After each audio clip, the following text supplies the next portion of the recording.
साथियों, हमारा विषय चल रहा है पातंजलि योग दर्शन के समाधिपाद पर। आज हम समझेंगे समाधिपाद के 15वें सूत्र को। 15वें सूत्र में पातंजलि ऋषि क्या गहरा सूत्र दे रहे हैं कि हमें जो सुखों से आनंद प्राप्ति होती है, उस सुखों को एक विवेकी व्यक्ति दुख का कारण ही समझते हैं, क्योंकि सुख के बाद दुख आना ही है।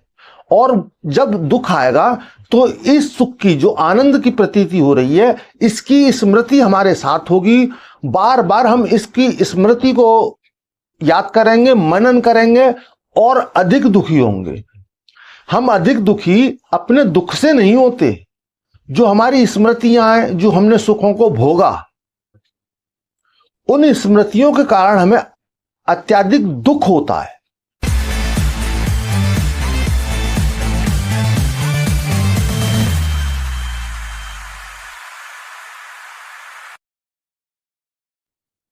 साथियों, मैं योगी हमदर्द गिरी आप सभी के चैनल योगी हमदर्द गिरी में स्वागत करता हूं। आप सभी को बहुत बहुत प्रेम। साथियों, हमारा विषय चल रहा है पातंजलि योग दर्शन के समाधिपाद पर। आज हम समझेंगे समाधिपाद के 15वें सूत्र को। 15वें सूत्र में पातंजलि ऋषि क्या गहरा सूत्र दे रहे हैं, उस सूत्र की गहरी व्याख्या समझेंगे। पहले समझते हैं सूत्र को। परिणाम ताप संस्कार दुखे गुणवृत्ति विरोधाच दुखम एवं सर्व विवेकिन। तो साथियों, गहरे भावार्थ को समझते हैं। इस सूत्र का गहरा भावार्थ क्या है? परिणाम ताप संस्कार दुखे, यानी जो भी हमारे संस्कार हैं, जो भी हमारे संस्कार बनते हैं विषय भोगों से, वो हमें ताप दुखों का कारण ही बनते हैं। गुण वृत्ति विरोधत च, यानी गुण की वृत्ति, जो भी संस्कार हैं उनकी वृत्ति, सुख या दुख उनकी वृत्ति, जो हमें सुख के अनुभव हुए उनकी वृत्ति। आगे कहते हैं दुखमेव सर्व विवेकिन, यानी दुख ही सुख है और सुख ही दुख है। इस चीज को विवेक द्वारा ठीक से समझने का विषय है कि हम जो सुख प्राप्त करते हैं वो दुख कैसे हैं। दुख तो हम प्राप्त करते हैं, महसूस करते हैं, उनको हम जानते हैं कि ये दुख है। यहां पर ऋषि कह रहे हैं सुख भी दुख ही है। जो योगी विवेक द्वारा जानते हैं कि सुख दुख है, वो स्पष्ट जान पाते हैं कि जो भी हमारे सुख हैं, जो भी आज हमें सुख प्रतीत होते हैं, वो हमारे लिए दुख का कारण होते हैं। अब इसे इस तरह समझते हैं जैसे आप कोई स्वादिष्ट व्यंजन खाते हैं, कोई स्वादिष्ट मिष्ठान खाते हैं, स्वादिष्ट भोजन करते हैं, जो भी कुछ आप ग्रहण करते हैं, बड़ा आनंद प्रतीत होता है, बहुत ही आनंददायक होता है। और यहां हमेशा ये समझ लेना बहुत आवश्यक है, जिस चीज में हमें स्वाद आता है, जिस चीज में हमें आनंद की प्रतीति होती है, जैसे हम समझ रहे हैं कि कोई भी हम व्यंजन, स्वादिष्ट व्यंजन, और स्वादिष्ट व्यंजन तभी बनते हैं जब उसमें पर्याप्त मसाले हों, उसमें अलग से कुछ ऐड किया गया हो, तभी वो कुछ विलक्षण होता है। जो भी सांसारिक रूप में संसार में हमें सुख देने वाला है, वो विलक्षण हमें प्रतीत होता है, इसीलिए वो सुख का कारण होता है। जब हम कोई मिष्ठान या व्यंजन ग्रहण करते हैं, उस समय मसालों की अधिकता के कारण उसमें हमें आकर्षण तो लगता है, स्वादिष्ट तो लगता है, लेकिन उससे हमारे दुख का कारण भी बनता है। दुख का कारण कैसे बनता है? जितने भी स्वादिष्ट व्यंजन है, वो सभी कहीं ना कहीं मसालों की अधिकता के कारण हमारे शरीर के लिए नुकसान का कारण होते हैं, और फिर वही दुख का कारण बनते हैं।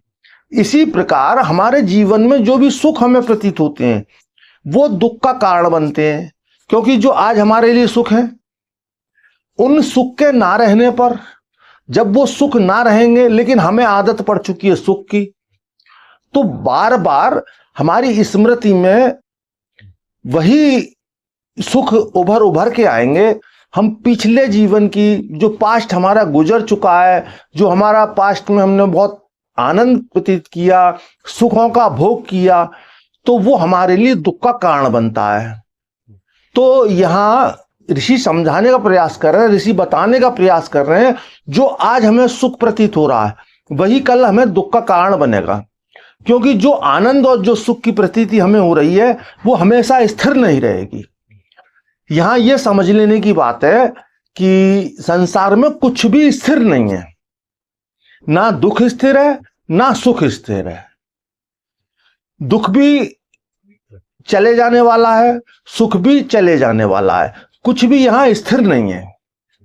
एक चक्र में सभी कुछ निरंतर चलायमान है। सुख आए हैं तो दुख भी आएंगे, सुख हमेशा रहेगा नहीं, और दुख के क्षण आए हैं तो ये भी हमेशा रहेंगे नहीं, ये भी चले जाएंगे।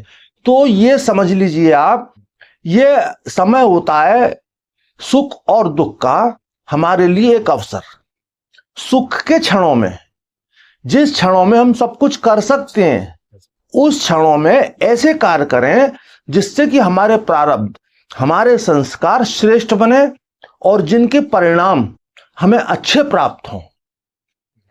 ऐसा ना हो कि हम सुखों के कारण अपने कर्मों को भूल जाएं, अपने कर्मों को त्याज दें,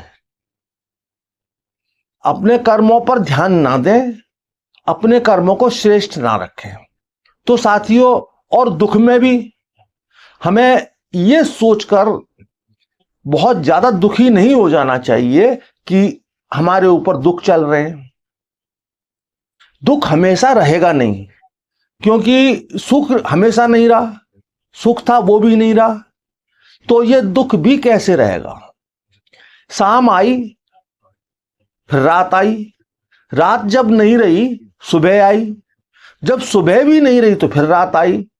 तो इसे ऐसे समझिए, सुख और दुख हमारे लिए दिन और रात्रि की तरह है।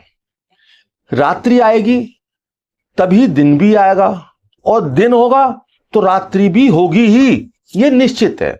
तो ये सुख दुख का क्रम हमारे साथ चलता रहता है। तो इसमें सुख की स्थितियों में हमें ज्यादा अधिक आनंदित नहीं होना चाहिए और दुख की स्थितियों में ज्यादा दुखी नहीं होना चाहिए। पर यही हमें ऋषि, पातंजलि ऋषि बता रहे हैं कि हमें जो सुखों से आनंद प्राप्ति होती है, उस सुखों को एक विवेकी व्यक्ति दुख का कारण ही समझते हैं, क्योंकि सुख के बाद दुख आना ही है। और जब दुख आएगा तो इस सुख की, जो आनंद की प्रतीति हो रही है, इसकी स्मृति हमारे साथ होगी। बार बार हम इसकी स्मृति को याद करेंगे, मनन करेंगे और अधिक दुखी होंगे। हम अधिक दुखी अपने दुख से नहीं होते, जो हमारी स्मृतियां हैं, जो हमने सुखों को भोगा, उन स्मृतियों के कारण हमें अत्यधिक दुख होता है। तो इस सूत्र को आप ठीक से समझ पाए होंगे, मैं ठीक से समझा पाया हूंगा। अगर समझने में या समझाने में कहीं चूक हुई है तो आप कमेंट बॉक्स में अपना कमेंट लिख सकते हैं, मैं सभी के जवाब देता हूं। इसी के साथ साथियों, आप खुश रहें, मस्त रहें, तंदुरुस्त रहें, भौतिक जीवन में अनंत विकास करते हुए, भौतिक जीवन का अनंत आनंद लेते हुए आध्यात्म के अत्यंत ऊंचे शिखरों को छुएं, अनंत प्रगति करें। इस अभिलाषा के साथ आप सभी को बहुत बहुत प्रेम।